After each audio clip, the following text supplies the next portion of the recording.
शायद उत्तर प्रदेश ने किया होगा ना, और इसीलिए मैं कह रहा हूं इसमें दलगत राजनीति मत करिए। दूसरी बात, देखिए विरोधाभास कहां आता है, ये वही कांग्रेस है। आज इस दंगल कार्यक्रम से थोड़ी देर पहले गौरव जी, इस नए म्यूटेंट वायरस को लेकर और ये जो वेव आई है ये कहां तक जा सकती है, मैंने ही आज तक पर देश के 4 जाने माने बड़े डॉक्टर्स के साथ एक प्रोग्राम किया। उसमें जानते हैं उन्होंने एक बड़ी बात कही। उन्होंने कहा जब ये चुनावी रैलियां खत्म हो जाएंगी और जब ये कुंभ का मेला खत्म हो जाएगा, तो जब ये सब लोग अपने अपने घर जाएंगे तब आप देखिएगा हर राज्य में 1-1, 1.5 लाख केस हर रोज के आएंगे। अभी जो आप देख रहे हैं वो तो केवल शुरुआत भर है। क्या आपको नहीं लगता सीपीआईएम अगर ये कह सकता है कि हम रैलियां नहीं करेंगे, कांग्रेस पार्टी, आपकी पार्टी खुद एक स्टांस ले लेते? बिल्कुल रोहित जी, ये जो बात आपने कही मैं कुछ और रख देता, लेकिन बड़ी जिम्मेदारी से आपके प्रश्न का उत्तर पहले दे देता हूं। में कह रहे हैं आपने मुझसे पूछा था कांग्रेस के प्रवक्ता। अभय जी, मैंने उनसे पूछा ना सवाल, जब आपसे पूछा था तब तो आप बोले नहीं अभय जी इस पे। नहीं, सुनिए ना, प्रधानमंत्री अगर रैली में ये कहे बंगाल में लाखों लोगों को देखकर, अभय जी आपकी पार्टी ने भी कल ट्वीट किया है कि देखिए राहुल गांधी की रैली में क्या शानदार भीड़ थी, वो तस्वीरें सार्वजनिक हैं। आपकी पार्टी ने भी ट्वीट किया है कल।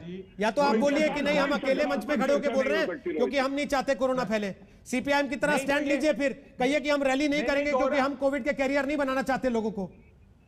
देखिए ये आप लोग के साथ दिक्कत क्या है, आप दूसरे को बताते हैं कि देखो तुम्हारे कपड़े नहीं है, खुद के कपड़े आपके हैं नहीं, वो आप देखते नहीं। बिल्कुल नहीं, रोहित सरदाना जी और राहुल गांधी एकमात्र नेता है जो सारे प्रोटोकॉल, कोविड प्रोटोकॉल का प्रोटोकॉल में ये भी आता होगा ना कि इतने हजारों लोगों को नहीं बुलाना है।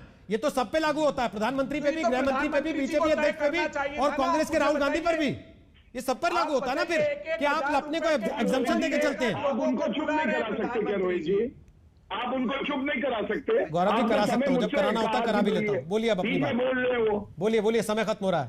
क्यों नहीं आपने बोला चुनाव आयोग से कि हम नहीं करेंगे रैली, अब हम ऑनलाइन कर लेंगे?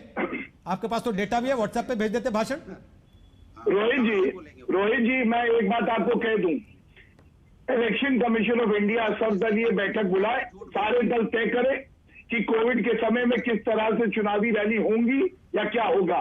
और चलिए सर, समय समाप्त हो गया है। गौरव जी कह रहे हैं कि चुनाव आयोग सभी राज्यों की, सभी पार्टियों की, राजनीतिक दलों की बैठक बुलाए और उसके बाद उसमें इस बात को लेकर चर्चा हो और आगे की स्थिति साफ हो, तय हो।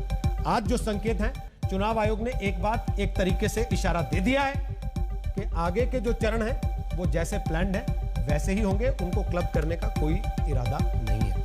तो क्या ये समझा जाए अगर केस बढ़ते हैं तो ये लॉकडाउन और राज्यों में भी दिखाई देगा, जैसा कि महाराष्ट्र में दिखाई दे रहा है। नाम भले उसको लॉकडाउन का ना दिया गया। छोटा सा ब्रेक ले रहे हैं, ब्रेक के बाद वापस आएंगे आखिरी पड़ाव पर। तो सवाल हमने जो आज आपसे पूछा